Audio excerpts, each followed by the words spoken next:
Hello, welcome to the safe sports space known as Fan2Fan Detroit. We're kind of in the sports dead zone right now, or at least one of them. The big one is like in July. The second smaller one is right now. So we've got kind of a couple. We're gonna be a real scattershot today. It's gonna be a big time goof around show. We have a bunch of basketball stuff lined up, some football stuff still lined up. We're gonna do some Would You Rather. We're gonna do some quick pitches. All of the classic Fan2Fan segments that you've known to come and love. Is that how you say that? I think so. Right now, that's how you say that. Right now, yeah, we're fine. I shouldn't have stopped doing the intro to think. That's always my first mistake is to think. But before we go on, we're gonna talk. We have a little bit of like admin, a little bit of housekeeping to take care of today. Andrew? Yeah, we're gonna take a month off here. We've been doing this show every week for almost a year. I think going on 11 months. March. Yeah. So we just need a month. It's a good time to do it. It's not like a podcast where we've grown to hate each other, which I think is good because I think that's definitely possible all the time. Yeah, we talk every day in our free time. We're still really great friends. So it's not like that, which I feel like anytime something like this happens, that's what people think. We just work a lot and do a lot of things.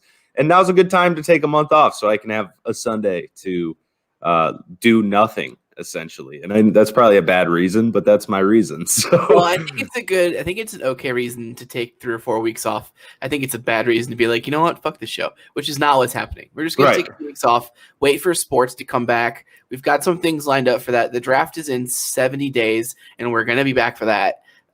We're still going to be crushing that tape. We live that tape crush life.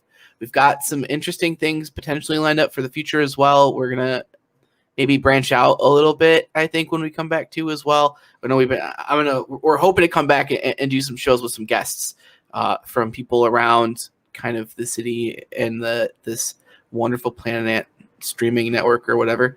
So this is going to be the last show for a month or so, but we'll be back. It'll look better too, hopefully. We're going to do a little visual upgrade too while we're gone. Take some time to do that. Because I'm going to come back 60 pounds lighter. I'm going to come back 37 years older. Ooh. So we're going to really switch up the dynamic. It's going to be a really different show. Yeah.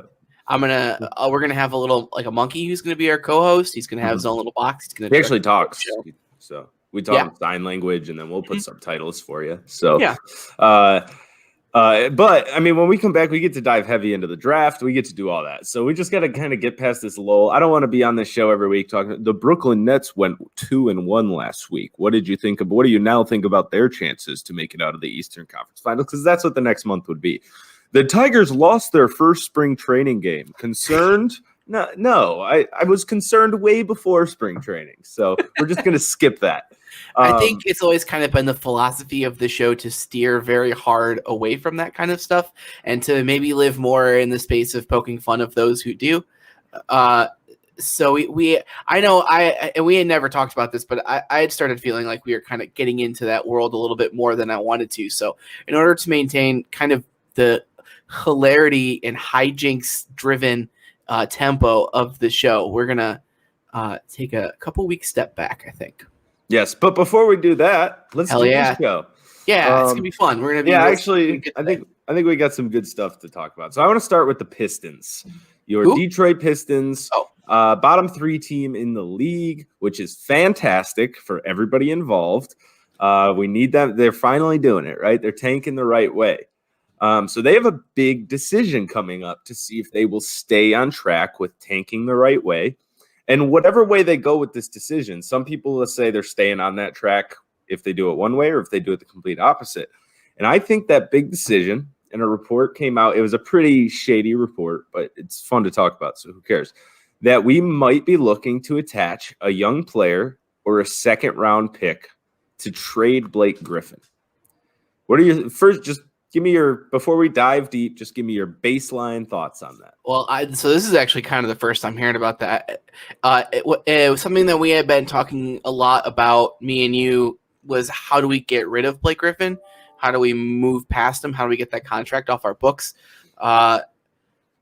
I kind of always assumed that it would end up being something with the Mavericks where we take 2 expiring contracts. They've got a couple of guys who are like big money contracts to match, and maybe we get a second round pick, and that's how we get rid of Blake.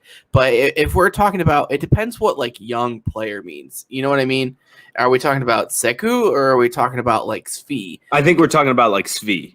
That's fine. Then when I say draft pick, I don't mean a first round draft pick. I mean a second round pick or 2 second round picks. Whatever. We've got a bunch of them. I mean, we've got a couple second round picks floating around at this point. That's kind of that's where I'm at. Like I would be okay doing that. But I also think there is above a 20% chance that Blake Griffin looks at his career.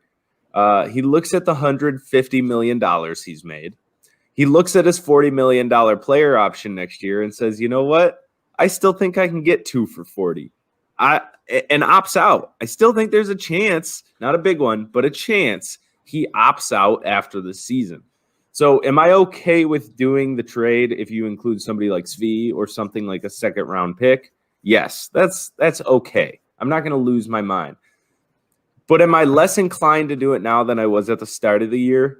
1,000,000 times less inclined. Why? Because Blake Griffin isn't winning you basketball games. You don't need that cap space next year. So why sacrifice something to gain nothing? And that's what you would be doing. You would be sacrificing a Svi or the 33rd pick in the draft or whatever it may be to gain cap space for 2021-2022 season. As I'm talking about this, I'm talking myself out of it. But I'm okay with either. But I also think that they need to try to find out, hey, Blake, what's your plan? We might be able to get you to a contender. We might be able to get you to a Miami. We might be able to get you to a Dallas. But we got to know what your plan is first. I think that there is a 0.00001% chance that he does not pick up that last year option. Because like the NBA is temporary, but your wife and kids are forever. You know, is he going to be able to always go out to LA and do Kia commercials once he's retired or whatever, become an actor or whatever he wants to do? Sure. Yeah. I mean, absolutely. But is he going to be making $30 million a year doing that? No, I don't think so. And at the end of the day, like as much as everybody likes to pretend that the NBA is different, it's about money. The answer to all of your questions is money.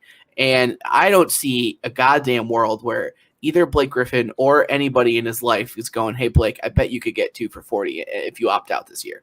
I just don't. I mean, even with a really depressed free agent class, which this is probably going to be at this point, I don't see a world where it's anything other than a big time money loss for him to do that. Seriously, he's been bad this year. He's just been bad. So what do you think if he opted out this year? What do you think his contract would look like next year? 3 years, $30 million. Okay. I mean, 3 years, 45. Somebody will overpay for him. Okay, so 345. If he opted in, he gets 1 for 38. I think is the number 39. But if he looks this way again next season, then he's a damn near a vet minimum player after that. Well, I mean, if your goal is to win a title, then it makes a lot of sense. That's what I'm saying. I mean, you know, he had the blessing of the beginning of his career, not the very start, but after Chris Paul got there of, oh, we're going to compete every year. And then he had to come here and do this. And now he's injured. And you don't – does Blake Griffin have 5-6 years left in his career? Probably not. Is he going to be a mid-30s retiree? I would think so. I don't think he can get past that number. So time's running out for that ring, and I do think it matters to him. Now, it depends if it matters enough to maybe lose $10 to $20 million over the next 3-4 years. And I think that's probably what it comes down to in the end. So you gotta figure out what's going on. You gotta see if he'll give you any insight, any leeway into seeing what his plan is for the future. I think that even at 10 million, 15 million ish, 20 million, close to a year, like Blake Griffin can be a really good player for the right team. Like he's basically a different player than when he started in the NBA as a rookie. He hasn't dunked. He hadn't dunked by mid-January or something like that in a game. He hadn't scored any points by dunking. He's a shooter. He's kind of a finesse guy. He distributes the ball. There has to be a home for a guy like that. Channing Frye these days. Wow. I mean, I think he's better than that. But I don't. Like, I mean, maybe he's better than end of career Channing Frye, but he's not better than like prime Channing Frye. I know he's like 15-7 this year or something like that. Yeah, on like 40% from the field, and he might be the worst defender, at least on the interior in the league. To me, with the defending is he doesn't want to be here anymore. And he's never said that. He's never once complained, but I just don't think Blake Griffin wants to be here. I'm not saying he wants to be here, but he's too slow to defend. That guy can't move anymore. His legs just aren't 30% of what they were when he got to the league. And he's relying on just basketball skill that you saw him work his ass off for over the first 7, 8, 9 years of his career to get, right? He came into the league I'm going to jump over you. I'm going to out physical you and jump over you. And 2 years ago, he hit more threes in a season, I think, than Kobe Bryant ever did. Like, he turned into that dude, that finesse shooting beast. I think the player you're looking for is Rafe LaFrentz. No. No. I was looking. No. Can I interest you in Mehmet Okur? You can interest me in offensive Serge Ibaka. I think he's a better offensive player than Serge Ibaka. I'm not so sure anymore, man. I'm not. If Serge Ibaka was here, I think he's putting up 16, 17 a night. Maybe. I mean, that would make sense because there's not a whole lot of guys in the post on this team that are putting up numbers. So, right. Except for Isaiah Stewart. Ooh, that dude. Isaiah Stewart started his first game. Plumlee was hurt. Had a career high 17 points. Doesn't miss in the paint. Like, his touch is, I mean, to start the season, he was missing a decent amount in the paint, but lately he has just been money. And every single fucking center in the league hates that guy. And I love it. They hate him so much. By the end of the first quarter, every big guy on the opposing team is looking over like, am I going to have to kill him? Into the game for the Pistons is Svi. Svi Mikhailuk, number 19, former Laker. Played 39 games with them, and Giannis gets down to the Pistons' direction. And the coaching staff is watching him. He went back at Stewart. Boy, that was a great. Spinning inside and missing is Tyrese Maxey.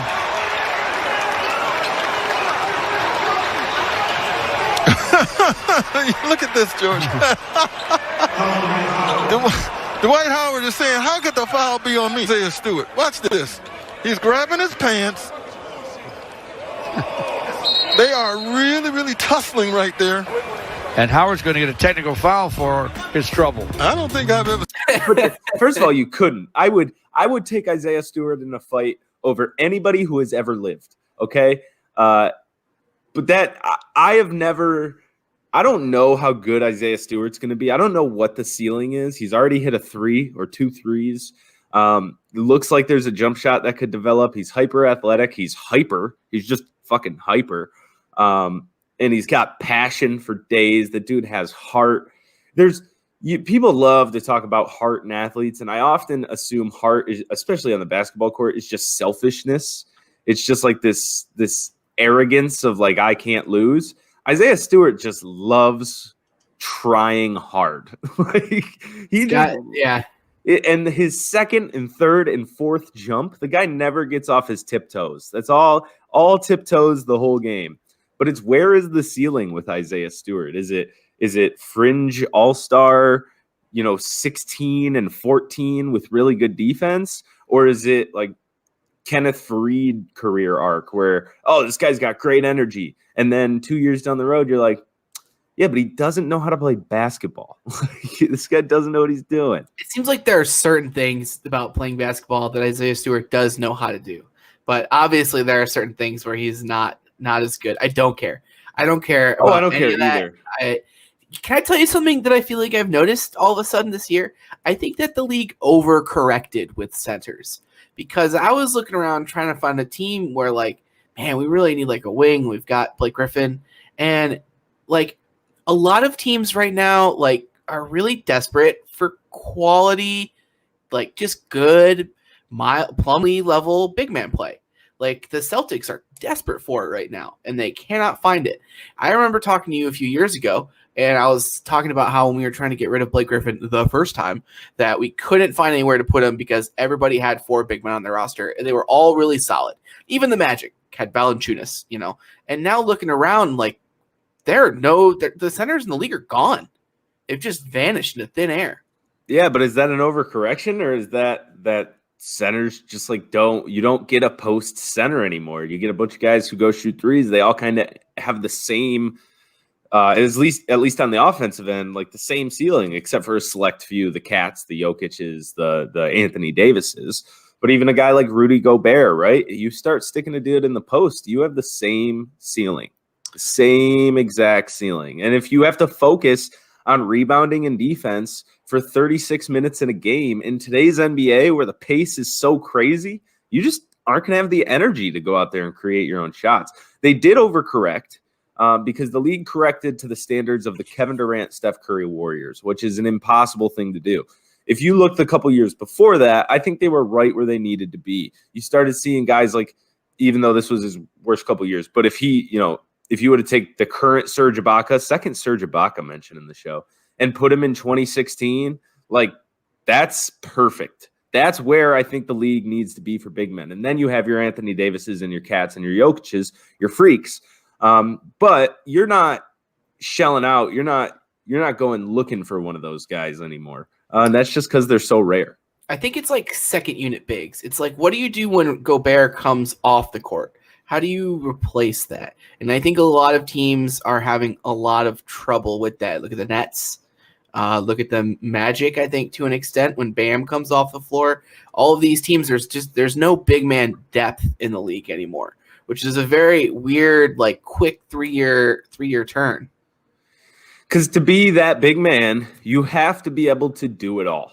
And there's very few people who are 7 feet tall and also very fast and also can shoot a jump shot and also are strong. You have to be able to do it all, or you get exploited. You get either picked on defense, or you get picked on offense. And there's just so few 7 feet tall people who can do that. It's just like it's almost impossible with that type of body, right? Your body's got to learn how to be that agile and that athletic. And when you put on a foot in 6 months, like most of these guys did when they were 14, it just becomes almost impossible. But outside of Isaiah Stewart, I think the big steal from this draft is this guy right here. The other night, 30 points, 12 rebounds, 10 of 12 from the field, 7 of 7 from 3. The best game Luke Canard would have ever had in his entire fucking career. And you guys wanted to cry when we traded Luke Canard for that pick. We like Luke Canard. I don't think either of us were ever these Luke Canard fanboys that are now pretending, by the way, on Pistons Twitter like they never existed. Whatever. We saw you guys. So did everybody else. Stop acting like you didn't think that guy was the next Klay Thompson. Because I wouldn't trade him unless it was a top 10 pick. Yeah. Well, guess what? You traded for 19 and got a guy who could, I don't know, be really damn good though. So I have two things while we're in this particular space. My first thing is, ready for what Luke Kennard's stats are this year for the Clippers? Can I guess? Yeah, go ahead. 8.8 points, 2.1 rebounds, 38% from 3, and 41% from the field. He is 45% from 3, but he is 8 points a game, an assist and a half, and like a couple of boards, it looks like. Yeah, about 3 boards a game. $16 million a year. 21 and a half minutes a game for the Clippers. So feeling pretty good about it. You know what Luke Kennard is? Luke Kennard is my revenge tour for Kentavious Caldwell-Pope. I wanted to pay KCP the max. And as soon as he was gone, I was like, oh, my bad. Luke Kennard is the opposite of that. I was like, trade him. Anything less than the 20th pick in the draft, I'm cool. I'm perfectly fine. So it's kind of my revenge tour there. But I have a question about Saddiq Bey that I'd be really interested to hear you answer. And I don't know if I'm jumping the gun here. It's jumping the gun is something I love to do. Anybody who listens to this show knows that. You have only the 7th pick in this past year's draft. Do you take Saddiq Bey or Killian Hayes? Those are your only two options. Well, that's a bad. I don't know. I'm not sure. Great question. Yeah, that's why it's a great question. Because we don't know anything about Killian Hayes for real yet. You got to work with what you got. You don't know shit before the draft either. I've been kind of riding shotgun on the nervousness of Killian Hayes nervousness bus. That said, no, I don't think so. But how about this? I actually have a follow-up question for you. Would you rather have two Saddiq Beys or Saddiq Bey and Sekou? Two Saddiq Beys. Yeah, right? Isn't that wild? Yeah, it's we got to not do this. We're going to do it. It's what being a sports fan is. We're fucking here. Yeah, it's what being a sports fan is. Sekou is 20, but I'm losing some hope. And not that he's looked bad this year. Like when he's got on the floor, he hasn't looked great, but he looks like he can hang, right? He can be on the court and not make a fool of himself every time, but he just can't handle. He just doesn't look like he has the coordination to be the type of player that his body type demands he be in the league. You got to have a little bit of handles. You got to be able to shoot off the dribble nowadays at that size and height. And you still got to be able to use that strength when you do it. Now he's 20 years old. I'm not counting him out. But boy, do I have some every time he's on the floor, I tense up a little bit just because I don't want that guy to not be good. I more than anybody on this team, I want Sekou to be good. I want Sekou to be great. I'm more feeling. I more want Killian for that. So I think maybe with Sekou, where we're at is maybe just a little bit of an adjustment of our expectations. Maybe Sekou's real role is like 6-man energy guy, really good wing. He's gonna. And if you get that with the 16th pick in the draft, great. And that's what he was. You know, we jumped the gun on Sekou and the star potential, which I'm not saying is gone and not there, but the reason why we boosted that and everybody in the city was so excited about that is because we haven't had drafted a guy like that since Andre Drummond. And even when we drafted Andre Drummond, we were like, And then there was Giannis. You know, we were really getting into the first couple years of Giannis, and it was a perfect storm of this guy's going to be a star. And I will not. I just want to end the Sekou discussion with this. I will not apologize for saying he reminds me of Paul George. Okay, goodbye. You said it a lot, though. Yeah. I mean, and there's still a chance for him to be 65, 70, 80% of Paul George. That's still in play. Do I think he's going to be Paul George? Probably not. Hey, Andrew, would you rather be a panicking Celtics fan or a panicking Heat fan right now? Panicking Celtics fan. The Heat just are bad. Jimmy Butler is not as good as he was in the bubble. I'm back, baby. I'm back. Andrew, the Heat hater, is back. Okay, this is just what they've been waiting for. Yeah. This is just what the Heat needed. Like they made me look like an idiot for 3 months in the bubble, and I'm back. I don't care. This team isn't good. Tyler Hero is more overrated than we overrated Sekou by. Jimmy Butler is not a top 10 player in the NBA. I would not have even jumped on that stupid bandwagon after the finals last year. Jimmy Butler's not that guy. They caught the Bucks at a really bad time, and the rest of the East sucks. The 5th seed in the East right now is under 500. The Heat are just bad. Not bad. They're not bad. They're not the Pistons. I mean, they're like 11-15. But they're not go to the finals or compete for a finals team again. And it was a perfect storm that made that happen.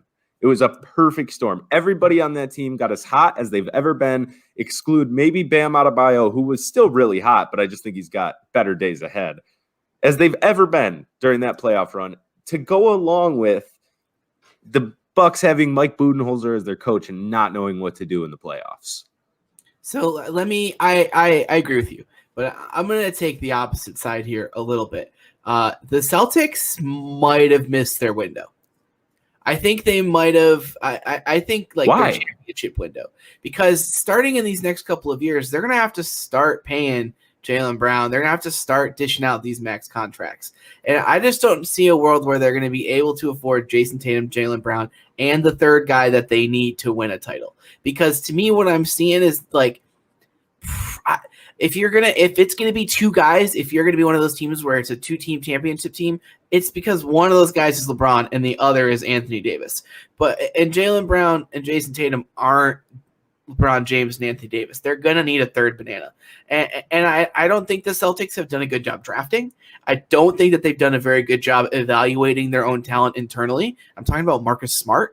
I don't think that they've done a very good job developing young players. I'm looking at all of the people that they've drafted. I don't know how you can say that, though. Look at Marcus Smart, Jaylen Brown, and Jason Tatum. They drafted all three of those guys.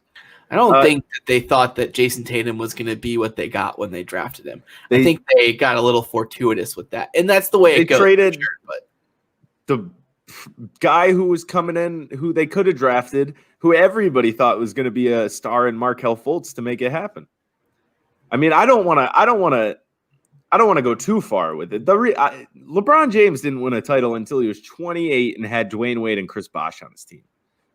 It doesn't happen young. Michael Jordan didn't win a title till he was 28. Kobe won a title young, but he had 27-year-old Shaq on his team to lead the way. Patient, like this is why everybody moves and you have to create your own team, because nobody's going to give Jason Tatum till he's 28, myself included, by the way. I'm just not there yet, but before he's 28, I'll be there. But if this team just stuck together and they just built it and built it and built it for the next 6-7 years, I mean, this title window doesn't close for a decade if you have Jason Tatum and Jaylen Brown. It's gonna be a good enough team to compete to get to an Eastern Conference championship. And if you're there, your title window's open because you were good enough to get there. I think that they probably regret not really looking at Anthony Davis in the way that they could have. Yes. And I also think they probably regret not taking a look at Miles Turner the way they should have with the Gordon Hayward thing coming out of this year. Yeah, they need Tristan Thompson's not solving problems down low. I don't That's what know. I'm talking about. You know who the Celtics would really benefit from? Plumlee. Yeah. You can move Tristan back. You can let Plumlee just kind of like do 25 minutes of Andre Plumlee Drummond tonight. For a second round pick. So I mean, now we're talking about buyout guys. Do you think you can trade for Andre Drummond? There's got to be a contract situation you can come up with that you can go get Andre Drummond. I think the Celtics are going to keep him. I think that's the thing. Let me ask you this as a question I don't know the answer to. What would it cost to buy out Blake Griffin next year? $25 million. Okay, cool. Let's move. Yeah, and they might next year. That's a realistic possibility. And then he signs with the Lakers and he goes wins a ring. That would suck. That would be amazing. What, do we not want Blake Griffin winning rings? I have no opinion on Blake Griffin winning rings. You don't love Blake Griffin? I like Blake Griffin a lot, and I think he's conducted himself very professionally in Detroit. I think you're overrating this he wants out, he hates it here thing, man. I think he's an LA guy. I think that I think he was. I think he was terrified of that when he got here. And then he got here and he was like, there's like a certain amount of keeping your mouth shut about stuff that becomes suspicious. But he hasn't done that in his time here. You do. All right, let me give you one example. Let me give you one example. They win a game, but they shit themselves down the stretch, right? And Blake Griffin's getting interviewed, I think, by Johnny Kane after the game, and he's like, we sucked. I don't know what to tell you. We sucked. We got the win. We got lucky. We sucked. And Reggie Jackson comes over and starts pouring water on his head, and he just straight face looks at Reggie Jackson like, get the out of here, man. And that's, I think, the energy he's held this whole time. I think he holds himself to the LA standard, I guess, or like the winner's standard. But I don't think he hates this team and hates the city and wants out. And if he does, it's not because of this team or this city. It's because he wants to win and he knows he can't do it here. You got anything else for basketball? Yeah. One more Pistons thing, then a couple of big picture basketball stuff. What would it take for you to trade Jeremy Grant this year? Like a really high first round pick, like a top 10 pick. Yeah, at least. Probably a little bit more on top of that, I think. Yeah. He's the type of guy who I'm looking at, and it's like, do you like slightly accelerate this rebuild because you have Jeremy Grant balling like this? Obviously, he's not going to be your number one. But if you get Cade Cunningham, are you all of a sudden looking around going, what if we got one more guy? What if we got one more all-star? Yes is my answer. If you get Cade Cunningham or you end up with Jalen Green, and he's insane. Like, he's as good as advertised. And he's been looking like it in the G League. Yeah, I haven't watched a lot of his G League footage. I've seen more of Kuminga because Kuminga is kind of getting the buzz right now. But if we get one of those guys and they're as good as advertised, we have to try to make the playoffs. I think that there's value in going into the playoffs with a bunch of young guys as a 7th seed and getting the shit kicked out of you. And then next year you can do whatever you want if they don't change the rule, right? If they don't change the high school rule, you can do whatever you want next year. It's the year after where if it doesn't work, if you're not looking like, oh, this is the very base building blocks of a team we can turn into a title contender, then the following year you trade Jeremy Grant, you accumulate as much assets as possible, so you either get the first pick or you trade up for the first pick and go get yourself Yamani. The hometown kid has to come home. I'm leaving it there because it's 2 to 3 years in the future, but he has to come home. It's the rules. It's Derrick Rose to Chicago. It's LeBron to Cleveland. Patrick Ewing to New York. It's the rules. It's the rules. All right, let's get into some quick pitch. Quick pitch. Well, let me give you a transitional question. To move out of basketball. Wait, I got basketball and quick pitch. Okay, good. Then this will work for that. Okay. Go ahead. Give me your quick pitch. Okay, 2 things. One, today marks the 9th year anniversary of the start of Linsanity. Why do you think Linsanity lives in the hearts of so many people and was such a spectacle to see with Jeremy Lin just going crazy for 1 month? 1 month he went crazy. So, I mean, you get into like the mathematics of what makes cool news, and I think it's a couple of things. And the number one most important thing to me in this is that it happened in New York City, the number one media market in the world. That's I don't know if maybe that's like cynical, but I think that if this was happening in Indiana or even like Boston or Utah or whatever, that it wouldn't have been that big a deal. And I'll give you a second reason, because it happened to an Asian American. I think that like you're basically compounding like a bunch of things. I think it's second or third, like a bunch of things that shouldn't happen. The New York Knicks being good, the New York Knicks being excited, and at the risk of sounding different than what I mean, like an Asian American athlete like showing up all these guys, not something that, you know. Yeah, I don't think you have to worry about that being misconstrued. I think that is a very clear key factor in what Linsanity was. It's something we had never seen before in the NBA. Yeah. The Asian American community had never been represented by a star in the NBA outside of Yao Ming.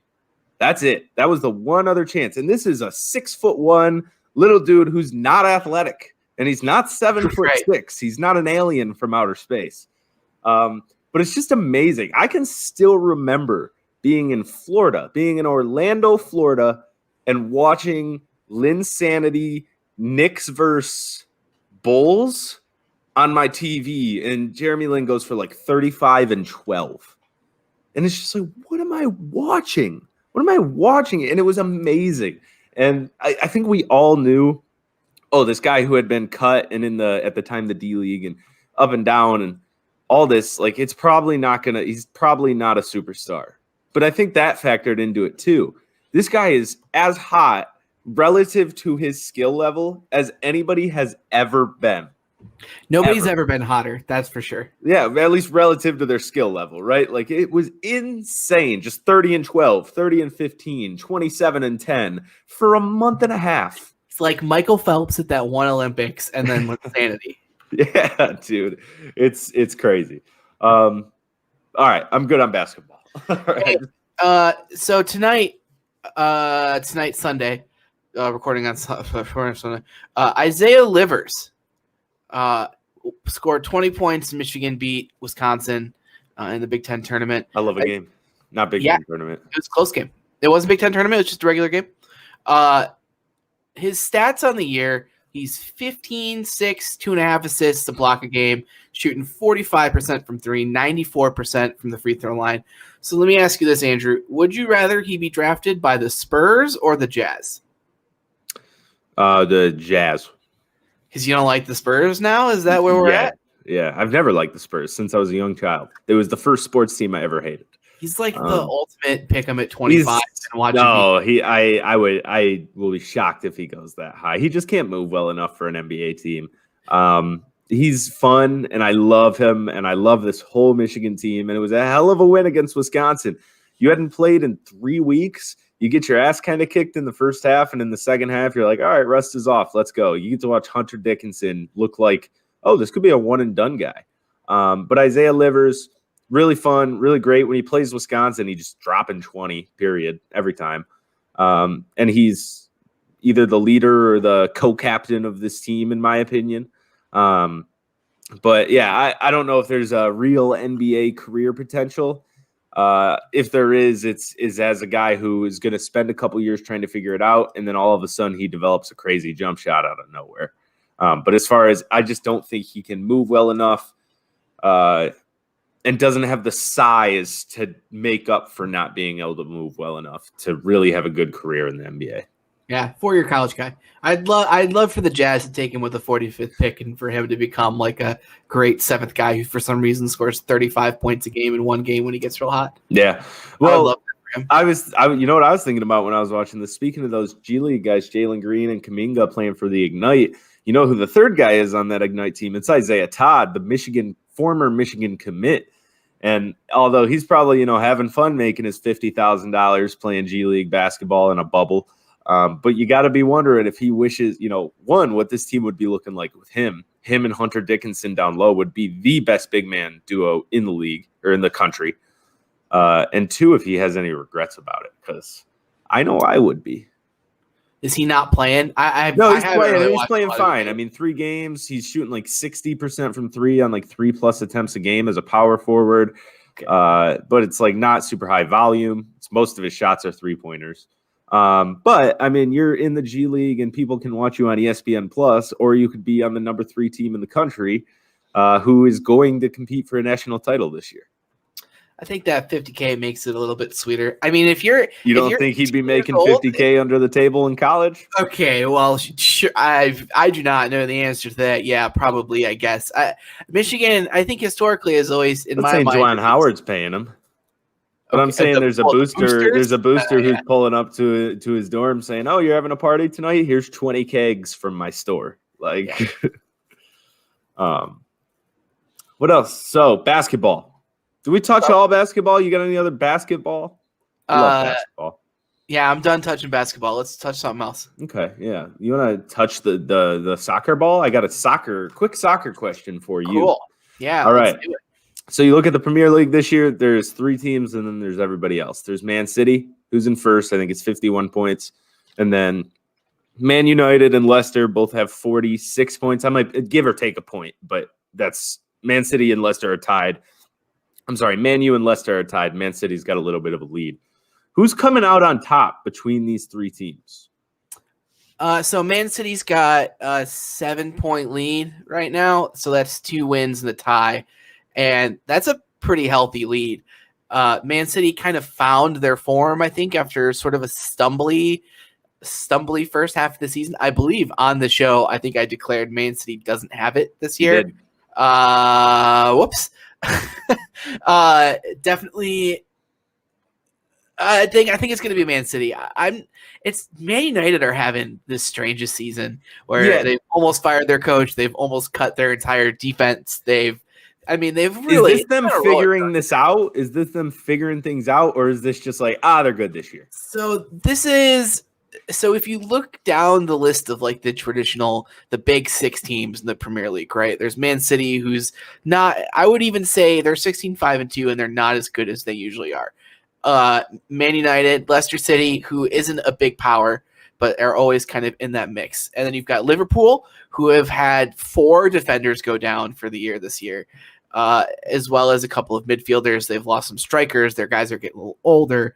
You've got Chelsea, who fired their coach. Like their talent, they have a lot of talent, but none of it works well together, as we've previously highlighted with their inability to get Pulisic on the field and get numbers. And Arsenal, who are just terrible. Like Arsenal's just bad. They just have so many problems on that roster. Arsenal just isn't good this year. And Tottenham, who are underachieving a little bit and have kind of almost in a lot of ways been surpassed by some of these mid-table teams, Aston Villa, Leicester, Everton, who have picked up a lot of players on really, really good deals. And it just seems like Tottenham haven't really spent the money to try to become good outside of a few guys, not at the level they need to. So I think it has kind of become Man City's just the funniest clown or the least funny clown, depending on how you want to look at it.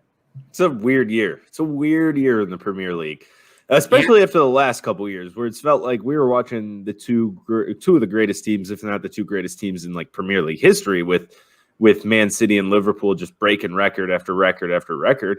And now all of a sudden it feels like nobody can get out of their own way. Nobody is great. There's a lot of good teams, but there's not any game. Man City doesn't go into a game against anybody in the top 7 or 8, and you just go, yeah, they for sure have this, which they could have been facing the third place team the last 2 years, and you would have been like, yeah, this is Man City's game. West Ham is in 6th place, and like I watch a lot of soccer, but I haven't watched like a West Ham game this year. There's just not enough time in the day for me to do that. So Leicester, it's hard to contextualize what Leicester are. It would almost be like they're almost like the Indiana Pacers. If like 2 years ago when the Raptors won the title, that was actually a Pacers title. That's kind of the way, like the smallest, strangest market team.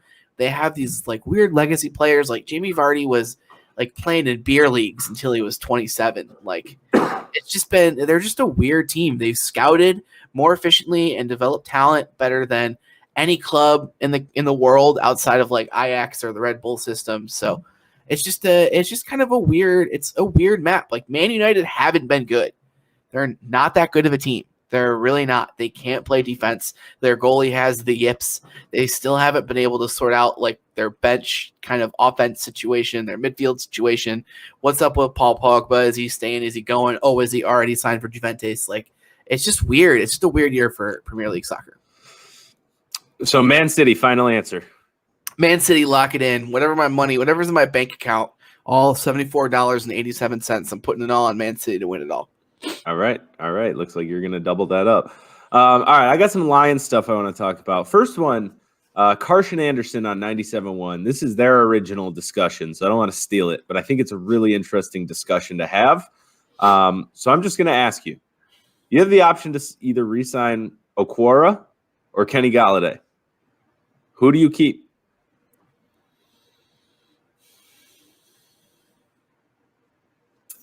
That's tough. I mean, so is that what it is? Is that where we're at? No, I don't think so. I mean, maybe, but Kenny Golladay. I don't. I've re-signed Okwara. 2 out of the last 3 years or 2 out of the last 4 years, he's over 8 sacks. Constant pressure on the quarterback when nobody else can do it, which is no small deal because that means you're getting double teamed. There's no DNs anywhere in this draft. And wide receivers you can find everywhere. Every time you look left, there's a wide receiver there. Every time you look right, there's 2 more. And Kenny's great. I love Kenny. But would Allen Robinson for $4 million less a year be a better deal? Would Chris Godwin for a couple $1 million less a year be a better deal? I don't want Chris Godwin. Allen Robinson, It makes sense to me. Chris Godwin, no thank you. Why not? I thought you were a big Chris Godwin fanboy. He just like the production wasn't there this year, and it really There's so many people to throw the ball to there. But he also was not open a lot and was been banged up the last 2 years and dropped a few balls. Like I'm just saying, like Kenny Golladay is a stud, and the drop down 4 games this year. Godwin is sure. Now maybe, and this is not cited by any amount of fact. Maybe Kenny Golladay wasn't playing because they were bad towards the end there. Yeah, I'm Kenny Golladay, and I'm looking at a franchise tag or a big-time contract, and this Lions team is whatever they were, 4-9, 4-10 at the time. I think that's where they're going, by the way. I think it's going to end up being a franchise on Kenny, which is fine. I don't think that's a bad move. Yeah, see what you got with Goff and Kenny together.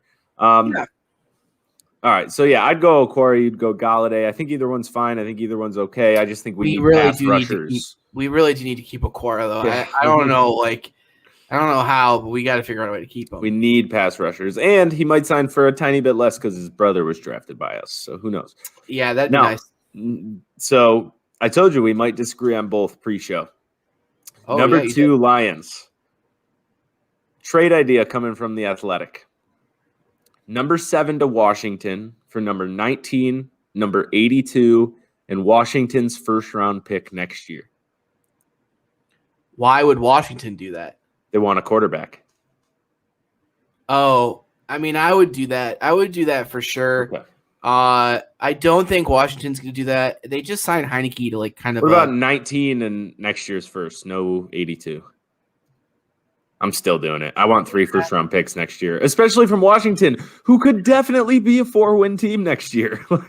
This is tough because, like, analytically, like, there's no. I don't think the way that trades work from the analytical standpoint that you would say no to that trade, but and 7 is like kind of a dead zone. It seems like we're kind of in the middle of the talent valley, where like all of the top tier guys are gone, but. Like and then what if next year you're picking 4, 11, and 29? That's amazing. That is a rebuild. That's how you get it done. And then not to mention a second, and if this was the trade, another 3rd round pick. I'm all on board with anything like that. Any trade similar to that where we get a first this year and a first next year, especially from a team that could be bad next year, feed it to me. Give me it all. I want to eat. To me, that would be a draft night trade if Zach Wilson doesn't fall to us at 7. And it does seem like everybody has now figured out that Zach Wilson is the number 2 quarterback, by the way. I know you brought it up last week or the week before, and I kind of wasn't sure. But I did a little looking, and everybody's like, yeah, actually, Zach Wilson. So, oops. Yeah, we'll see. We'll see. You never know till draft night, especially with quarterbacks. There's going to, Baker was – a lot of people had him going in the middle of the first round, and then all of a sudden the Browns were like, yeah, we're taking him first. No trade back, nothing. You never know with draft day quarterbacks. And especially in a draft like this where it seems like the mock drafts have 1, maybe 2 defenders in the top 10. I have to believe there's going to be at least 2 defenders in the top 10. Oh, hey. He's looking something up. He's typing. Here he goes. Todd McShay's mock draft. Okay. Has the Lions taking Devonta Smith at 7. Give me it. That's fine. See you, Kenny. Oh, so that actually does make sense to me. Would be bringing in, if you're going to do 1 year of Jared Goff and try to rebuild the culture from that angle, bringing in Devonta Smith and letting Kenny Golladay go, and then using all that money to sign Aquara. Kind of makes sense in my brain. I do fear any GM who's coming in and is like, with my first pick, I'm taking a wide receiver. Like that scares me a little bit. The taking pass catchers early for the Lions has historically been, we did really good last time we did it. Well, the teams were always bad. Like Roy Williams was great, or I don't even know if I'm going to get these names right. My brain is all scrambled. Williams, Mike Williams. We're there. Well, Mike Williams was bad. Yeah. Yeah. So, Roy Williams Roy Williams was good for a Lion. I feel like there's a third one in there too, and Calvin Johnson.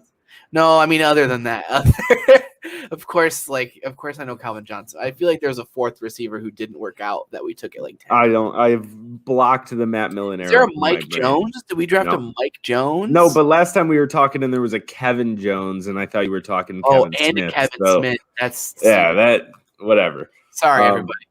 All right. Do you have any would you rathers left? I do have. Oh yeah, I have one, and it's football related. Would you rather be a Washington Football Club fan or a Nets fan? What? That's not right. What? Yeah. I know what I know what I wrote. I wrote Mets. Would you rather be a Mets fan or a Washington Football Club fan? And I'll even throw the Jets in there as well. I was a Mets fan as a kid. I loved the Mets in 06. They were like my first number 2 favorite team in baseball. The Jets doesn't seem like that horrible of a franchise to be a fan of. They made 2 AFC title games in the last 13 years. And Washington's owner is Dan Snyder. So I'm going to say I would rather be a Mets fan. I was trying to think of if the Washington Football Club are the hardest, in my opinion, the hardest team to be a fan of in sports right now, what would be the second hardest team to be a fan of? The Knicks. Oh, yeah, the Knicks. Yeah, and I would pick Washington. Wow. James Dolan versus Dan Snyder. Who comes out on top? It would just be Can you imagine if those dudes were like presidents of opposing superpower countries? How quick would we get into a nuclear war? That would be a really fun, like, political ad blitz. Like, Dan Snyder was racist, was sexist, hired hookers, hired drug dealers, denied it, renamed his football team after they made him, named his football team something racist, made a bunch of bad trades, hired more female employees to harass. And then on the other side, you have, like, all of James Dolan is in a jazz band and like a whole bunch of like all of the things that make James Dolan terrible. Yeah, well, in that setting, Dan Snyder loses because James Dolan's just a prick. Like, just sucks at his job. James Dolan's just bad at his job. Yeah, like James Dolan's just shitty at his job, and he's a prick. Dan Snyder is a piece of garbage. Like, there's a big difference there. So yeah, Washington, I guess. Dan Snyder's selling that team soon, anyways, and I think they'll kind of turn it around.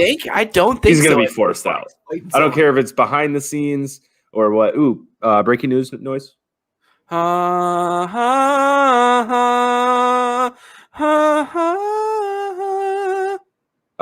that big of breaking news. I'm sorry that I forced you to break that one out. Kevin Durant has a mild left hamstring strain. Will miss the next 2 games. Why?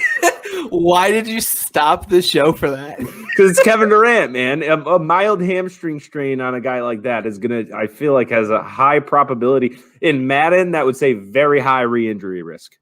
I think that to me sounds like Kevin Durant has a really bad hangover. Yeah. Oh, one last question before we get out of here. Yeah, what the fuck? Start one, bench one, cut one. Zion Williamson, LaMelo Ball, Trae Young. I'm cutting Trae Young. And I'm benching Zion Williamson for him to become I'm benching LaMelo for him to become my all-time like greatest second unit orchestrator, a la Derrick Rose. And then I'm starting Zion, who is. And by the way, I'm starting Zion at the fucking 5. I'm starting Zion at the 5 or the 4. At the 5, fuck that shit. At the 5, man. At the 5. If I have I agree. Griffin, I'm like kind of alternating them. I agree. That's the insane part about LaMelo Ball so far this season. Trae Young averaged almost 30 points a game last year. LaMelo Ball has started like 3 games, and I'm sitting here going, yeah, I'll cut Trae Young. Trae Young. Since this is an esports show, in esports terms, Trae Young is a glass cannon. He is all offense, and that's it. He's going to shoot from 40 out or whatever, and that's great. But we still haven't seen anything that proves that you can win in the NBA with Trae Young, because he's not Steph Curry. He's like almost Steph Curry. Right. Well, I'm going to go ahead and, since we're talking esports, I'm going to flip, reset, musty flick my way out of here and end the show. We will be back in about 11-15 this year. Yeah, well, the new signings have sucked. Did you really just interrupt my Rocket League lingo? Yeah, dude? I fucking did for sure. I'm going to musty flick all over this bitch. Yikes. All right, well, we will see you guys in about a month's time. Appreciate you. Sports will happen. It won't miss us that bad. I know you guys don't believe that. You think the whole sports world's going to shut down. Well, we're gone for a month. Don't worry. Okay? Parker, tell people what they can see elsewhere on the Planet Ant while we're gone for the next month.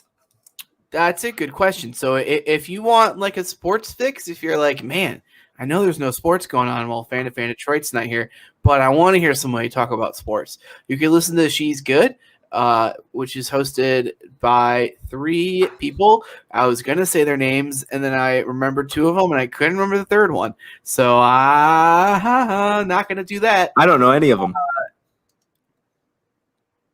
I can't find them either. So she's I'm so sorry to She's Good, a genuinely funny and heartwarming sports podcast hosted by 3 funny, interesting women. They talk about women's sports and also other stuff, and then also not sports too sometimes. It's a show that I genuinely enjoy as a sports fan, and it gives me like as somebody who likes soccer and who knows that like the NWSL is really high level competition for women's soccer. It gives me a place to go to hear about that, or like whatever else you want to hear about.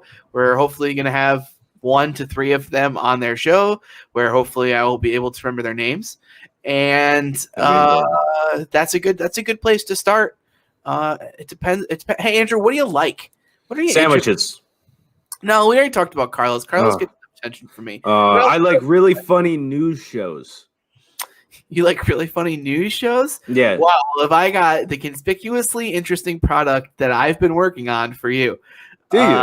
Yeah, as a matter of fact, I've been working on a show called Kumquat Corner. I write on it, and Kumquat Corner. Tell me more about it. Oh God, Kumquat Corner it's a news channel. It's a show. God damn it! It's a sketch collective. It's a bunch of stuff. It's run by Tom Steinman.